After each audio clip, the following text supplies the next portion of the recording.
गांव के लोग सुबह उठते ही अपने खेतों की तरफ गए। जब उन्होंने देखा कि उनकी फसलें पूरी तरह से बर्बाद हो चुकी हैं, तो उनके चेहरे पर डर और निराशा छा जाती है। उनको समझ नहीं आता कि आखिर ये सब कैसे हो गया। भाई ये क्या हो गया? कल तक तो सब ठीक था। मुझे तो समझ नहीं आता इतनी बड़ी तबाही कैसे हो गई। एक छोटा लड़का जो अक्सर गुफा के पास खेलता था, उसने देखा कि एक बड़ा सा राक्षस गुफा से बाहर आ रहा था। राक्षस ने खेतों पर धवा बोल दिया और सब कुछ बर्बाद कर दिया। लड़का चुपके से ये सब देख रहा था। उसके दिल में डर और उत्सुकता थी। ये क्या है? इतना बड़ा राक्षस!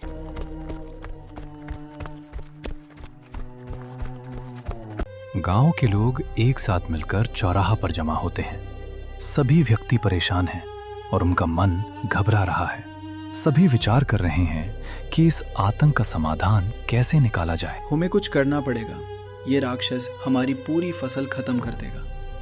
पर हम इस राक्षस से कैसे निपटेंगे? पंचायत के लोग गांव की समस्या का हल निकालने के लिए मिलकर बैठते हैं। सभी व्यक्ति अपने अपने सुझाव देते हैं, पर किसी को समझ नहीं आता कि इस राक्षस से कैसे निपटा जाए। हमें मिलकर कुछ सोचना पड़ेगा, वरना ये राक्षस पूरा गांव बर्बाद कर देगा।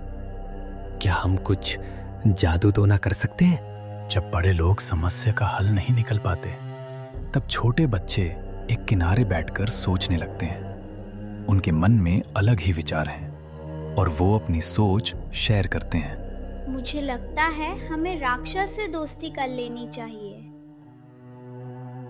हाँ, अगर वो हमारा दोस्त बन गया तो शायद वो हमारी फसल नहीं बर्बाद करेगा। गांव का एक बुजुर्ग व्यक्ति बच्चों की बात सुनता है और उसके मन में एक नई सोच आती है। वो सोचता है कि शायद बच्चों की बात सच हो सकती है और एक नया प्लान बनाता है।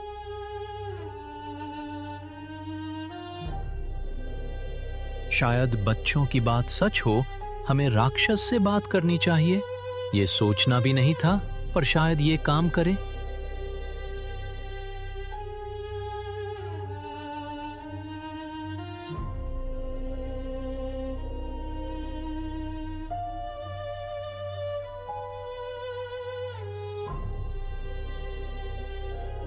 उन्होंने मिलकर राक्षस से बचने के लिए एक योजना बनाने का फैसला किया।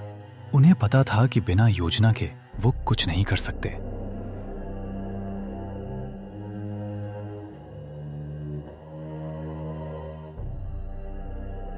हम राक्षस को कैसे हराएंगे?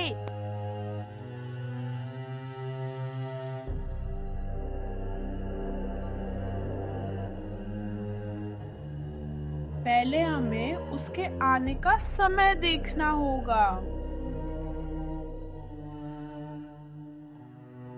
हाँ, और उसके बारे में अधिक जानकारी इकट्ठा करनी होगी।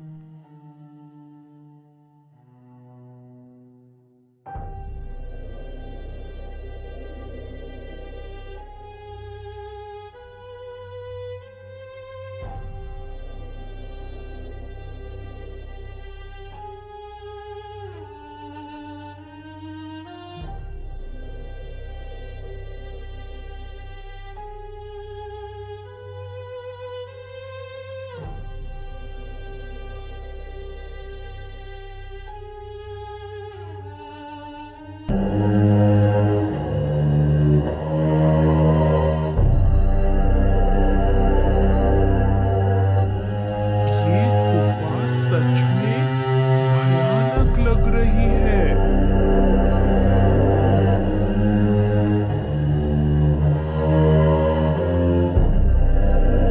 हाँ, लेकिन हमें किसी भी हालात में राक्षस को रोकना होगा।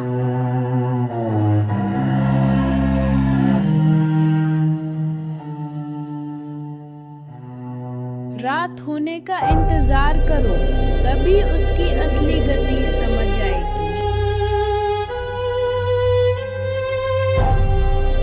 रात के समय हर आवाज उनके दिल की धड़कन बढ़ा रही थी। राक्षस का इंतजार उनकी परीक्षा ले रहा था। दिन के समय गुफा अंदर जाकर उन्होंने देखा कि राक्षस सोता है। ये जानकारी उनके लिए बहुत महत्वपूर्ण थी। राक्षस को गुफा में ही रोकने का प्लान बनाना था। तीनों ने मिलकर एक चल तैयार किया जो राक्षस के लिए था योजना को अंजाम देने का समय आ चुका था। राक्षस को रोकने के लिए तीनों ने मिलकर काम किया। अंकित और उसके दोस्त रवि और मीरा ने राक्षस को पकड़ने की योजना बनाई थी। गुफा के बाहर एक बड़ा जाल बिछाना उनकी पहली चाल थी। रात के सन्नाटे में राक्षस गुफा से बाहर आता है। उसके भारी कदम धरती को हिलाते हैं। राक्षस जाल में फंसकर गुस्से से चिल्लाने लगता है। उसके जोर लगाने पर भी जाल नहीं टूट रहा था। गांव के लोग एक साथ मिलकर राक्षस को बंधने लगते हैं। सबकी आंखों में डर के साथ साहस भी था। राक्षस जो अब तक डरावना था, अब रोने लगा। उसने अपनी गलती मानी और माफी मांगा। राक्षस को माफ करने के बाद गांव वाले खुशी खुशी अपनी फसलें वापस उगाने लगते हैं। उन्होंने एक नए सफर की शुरुआत की।